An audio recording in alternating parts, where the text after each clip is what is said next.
ጌታ ሆይ በልስቴ ጌታ ሆይ በጎ ፈቃድ ከሆነ ሞት ከኛ ቤት ይለፍ። የሚታመም ሰው አለ? ወንድሜ በህይወትና በሞት መካከል ነው ያለው።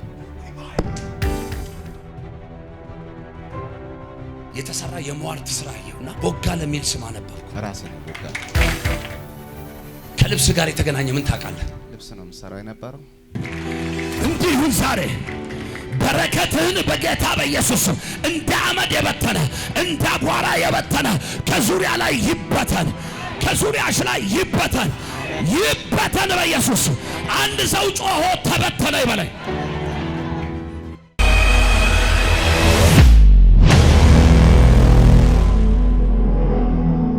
አባቴ ቀኝን ብድግ አድርግና ጌታ ሆይ በልስቴ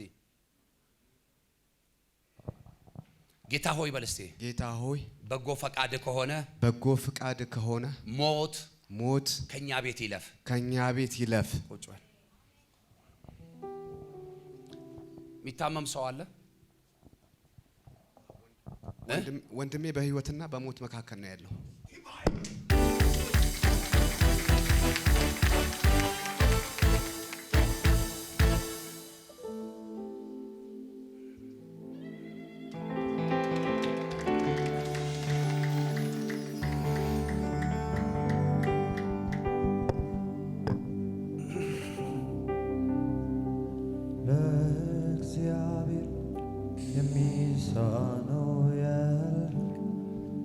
ለሱ ክብር ይሁን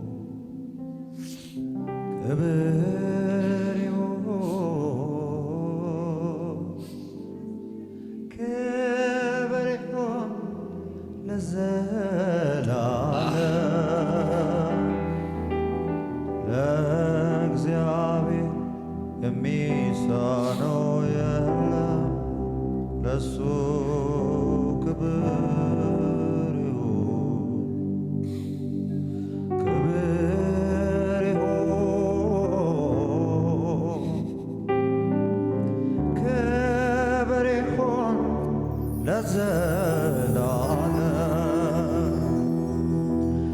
ለአምላኬ የሚሳነው የለም።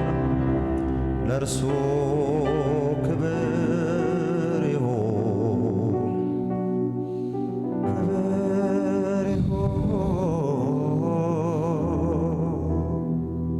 ጉባኤ እንዴ ላስቸግራችሁ። ወንድም ያለው ሰው አለ? ወንድም ያለው ሰው ይቆምልኝ። ወንድም ያለው ሰው ናባ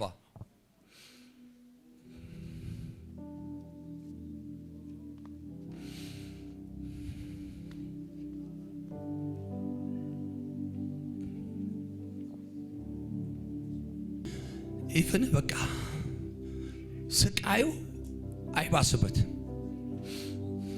ማለት ይሄ ታሟል ወይም ያሟል ኖርማል ነው። ልክ ነው ማውራው አባ ታሟል ማለት ያሟል ማለት ኖርማል ነው አይደል? ኖርማል ነው። አሁን ስቃይ ውስጥ ነው የማየው። ስቃይ ውስጥ ነው። ሰውነቱን ውስጡን እየተበላ ነው የማየው። አዎ ሊቆስል ነው በቃ አቅም አጥቷል። የለም ጨርሶታል። አቤት ጨርሶታል። የለም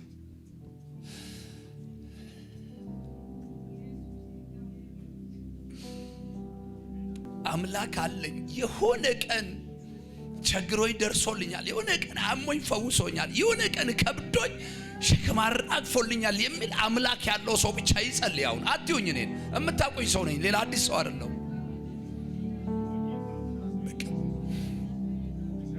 ጌታ ቸር ነው፣ በስራውም ጻድቅ ነው። ማንም አያስገድደውም። ግን የእምነት ጸሎት አንድ ደቂቃ እንጸልያለን። የእግዚአብሔር ፈቃድ ከሆነ እግዚአብሔር ጣልቃ እንዲገባ፣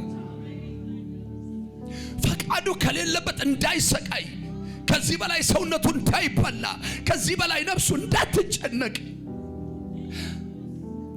አምላኬ በክብር እንዲያሳርፍ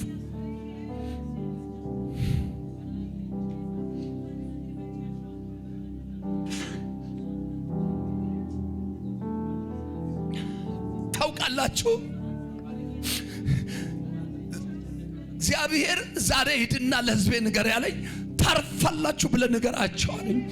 እኔ ገና የመልእክቴን የስብከቴን ርዕስ እግዚአብሔር ያሳርፋቸዋል የስሌን ሰው አሳየኝ። ተረጋግቶ ተቀምጠዋል፣ ግን ረፍት ያጣች ነፍስ እነሱ ቤት አለች አለኝ።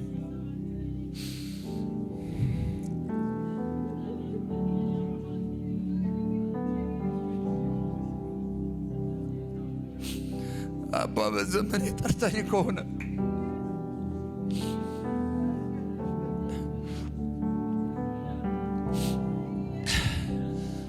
ወንድም አሌክስና ወንድም ዘርሽ ጥቂት ደቂቃ ጸልዩ፣ በእምነት ጸልዩ። ለሰው የማይቻል ለእግዚአብሔር ይቻላል ተብሎ በቃሉ እንደተጻፈ፣ አዎ ለወገኖች አልተቻለም፣ ለቤተሰቡ አልተቻለም፣ ለሐኪሞች አልተቻለም፣ አዋቂነን ለሚሉት አልተቻለም። ነገር ግን ለኢየሱስ ይቻላል፣ ለኢየሱስ ይቻላል። አልዓዛርን ከሞት ያስነሳው ኢየሱስ ዛሬም ከሞት ያስነሳል። ዛሬም ቀንበርን ይሰብራል። ዛሬም በሽታን ይፈውሳል። ወገኖቼ በእምነት እስኪ ከልባችሁ ጸልዩ እስኪ። ስንት ነገር ተደርጎልናል፣ ስንት ነገር ሆኖልናል፣ ስንት ሞት አልፈናል፣ ስንት ጉድጓድ ተቆፍሮልን አምልጠናል። በኢየሱስ ስም ዛሬ ቆመናል። ዛሬም ወንድማችን እንዲያመልጥ፣ ዛሬም ከዚህ በሽታ ፈውስ እንዲሆንለት፣ ከዚህ ህመም፣ ከዚህ በጣም ከባድ ከሆነው ነገር እግዚአብሔር ፈውስ እንዲያደርግለት እጃችሁ ወደሱ ዘርጉ እስኪ። ሁላችሁም እሱን ወክለን እንጸልያለን። አሁን እግዚአብሔር ሆይ እኔ ይሄን ወንድሜን ወክዬ በሱ ፊት ጌታ ሆይ ተንበርክኳል። ጌታ አምላክ ሆይ ዛሬ በኢየሱስ ክርስቶስ ስምና ስልጣን ወንድማችን በደም ይፈወስ። በቀራንዮ መስቀል በተደፋው ደም በተሰቀለው ጌታ ሆይ ባንተ ኃይል ዛሬ በኢየሱስ ክርስቶስ ስም ፈውስ ይሆንለት። በኢየሱስ ስም ፈውስ ይሆንለት። ወንድማችን ፈውስ ይሆንለት በኢየሱስ ክርስቶስ ስምና ስልጣን። ጌታ ሆይ ሰይጣን የላከ ቢሆን እርግማን ይሆን ጌታ ሆይ መተት ቢሆን የተላከበት የተወረወረበት ፍላጻ ዛሬ ከላዩ ላይ ይነሳ፣ በኢየሱስ ስም ይነሳ። በሽታ ከላዩ ላይ ይነሳ፣ ቀንበር ከላዩ ላይ ይነሳ። አብ ያልተከለው ተክል ይነቀላል ተብሎ እንደተጻፈ በቃል ዛሬ በወንድማችን ነርቭ ውስጥ በወንድማችን ስጋ ውስጥ በእያንዳንዱ ብልት ውስጥ የተደበቀ ነገር ቢሆን ጌታ ሆይ ከዚች ማይክሮ ሰከንድ ጀምሮ ይነቀል፣ በኢየሱስ ስም ይነቀል፣ በኢየሱስ ስም ይነቀል፣ በኢየሱስ ስም ይነቀል። ክፉ ከላዩ ላይ ይነቀል።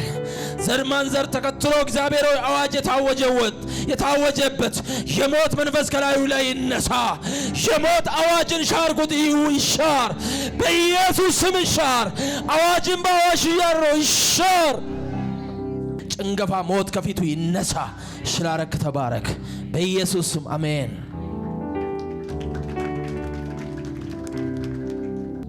እግዚአብሔር ሆይ እናመሰግንሃለን። አንተ መልካም አምላክ ነህ። አንተ መልካም አምላክ ነህ። በጎ ስጦታ ሁሉ ፍጹም በረከት ሁሉ መለወጥ ከእርሱ ዘንድ ከሌለ ከላይ ከብርሃናት አምላክ ይወርዳሉ ተብሎ ተጽፏል። እኛም እናቅህ እጅህን የቀመስነው በመልካምነትህ ነው። ዛሬ ያሳየህን የዚህን ሰው ችግር የዚህን ሰው መከራ የወንድሙን ህመም ያሳየህን ጌታ ሆይ እንድንጸልይ ደግሞ እንዲፈወስ መልካም እንዲሆንለት ነው እናምናለን። አባት ሆይ በጌታ በኢየሱስ ስም ጸለይን። መልካም እንዲሆንለት ጸለይን። አባት ሆይ ፈውስ እንዲሆንለት ጸለይን። መጽሐፍ ሲናገር በኤርምያስ 30 ላይ እንደዚህ የሚል ቃል ተጽፏል። ኤርምያስ 30 ቁጥር 17 ላይ እኔ ጤናህን መልሳለሁ ቁስልህንም እፈውሳለሁ ይላል እግዚአብሔር። ማንም የማይሻት የተጣለች ጽዮን ብለህ ጠርተውሻልና ይላል። አባቶ በጌታ በኢየሱስ ስም በቃልህ እንደተቀመጠው እኔ ጤናህን መልሳለሁ ተብሎ እንደተጻፈ እንደዛ የዚህን ሰው ጤና ስለመለስክለት እናመሰግናለን።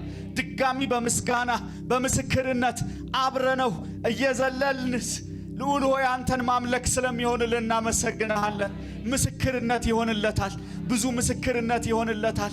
ሮብ ከሰዓት ጸለዩልኝ እኮ ተፈወስኩኝ፣ ባለሁበት የእግዚአብሔር መንፈስ ነካ አድርጎ አነቃኝ የሚል አንድ ሰው ምስክርነት ስለምንሰማ ጌታ ሆይ ስምህ ይባረክ፣ ስምህ ይባረክ። መጽናናት፣ መበርታት፣ መጀገን ይሆንላቸው ጌታ ሆይ በጌታ በኢየሱስ ስም አሜን። እስቲ ይሄንን ነገር ዝም ብለህ ለራስህ ይኸው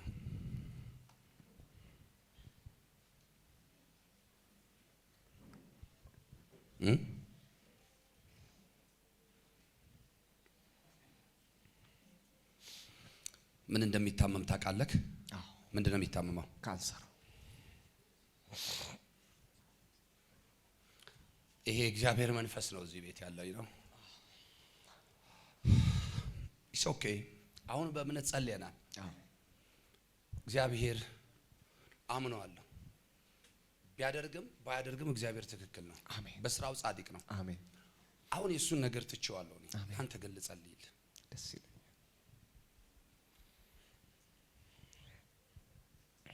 የመጀመሪያ ይሄ ነገር ከዘር ሐረግ ውስጥ እንዲነቀል ነው የምጸልየው። አሜን። አንብበከዋል አይደል? አዎ። ከሞን ኢትስ ኦኬ። በቃ እሺ። እንግዲህ ያው እሱ ስለገለጠው ምንም ሚስጥር አላረገውም። ይሄ የዘር ሐረግ ውስጥ አለ። ሶ መቀጠል የለበትም። ዛሬ ገና ከማለዳው ለካ የጌታ መንፈስ እንድንቃወም ሲያደርግ የነበረው ለካ ይሄንን እርግማን ሊሰብረው ነው። አሜን። አሁን አንተን ብዙ የሚያደክሙ ነገሮች እያሉ በደንብ ስማኝ፣ ብዙ የሚያደክሙ ነገሮች እያሉ የራስ ነገሮች እያሉ አሁን የፋሚሊም ይሄም ነገር ተጨማምሮ ብዙ የምታቃቸው ነገሮች እስከማታቃቸው ድረስ በጣም ይሄ መዘንጋት ነው፣ እንዴት መርሳት አይነት ነገር አሁን እየመጣብህ ነው። አዎ።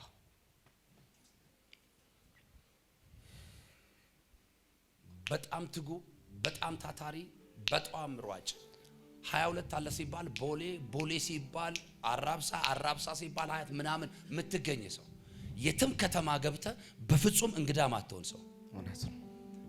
ከዛ ጥሩ የሚገላበጥ ቢዝነስ የነበረ ሰው በጣም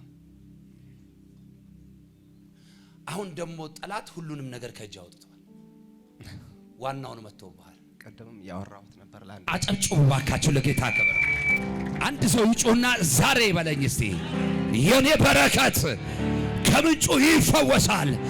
በረከቴ ላይ በሉ እስቲ የተቀመጠ ዛሬ በስሙ ኃይል ይነሳል። እኔ እግዚአብሔር ምስክሬ ነው። ብዙ ዘመን አይቼዋለሁና ጌታን የሰዎችን በረከት እንደዚህ ጥርሱ አስገብቶ ተናንቆ አለቅም እያለ መንጋጋውን ፈልቅቆ እግዚአብሔር ለትውልድ አሳልፎ ሲሰጥ አይቻለሁ። እጅሽን ከፍ አድርጊ ልናገር። ዛሬ ከተዋጠበት ከተበላበት ያንተ በረከት በክርስቶስ ኢየሱስም ይተፋ። ያንቺ በረከት ይተፋ። የናንተ በረከት ይተፋ። ሲበረከቴ ተተፍቷል በሉ እስቲ። መጽሐፍ ሲናገር ቤል የዋጣውን ይልና ምን ይላል? ይተፋል።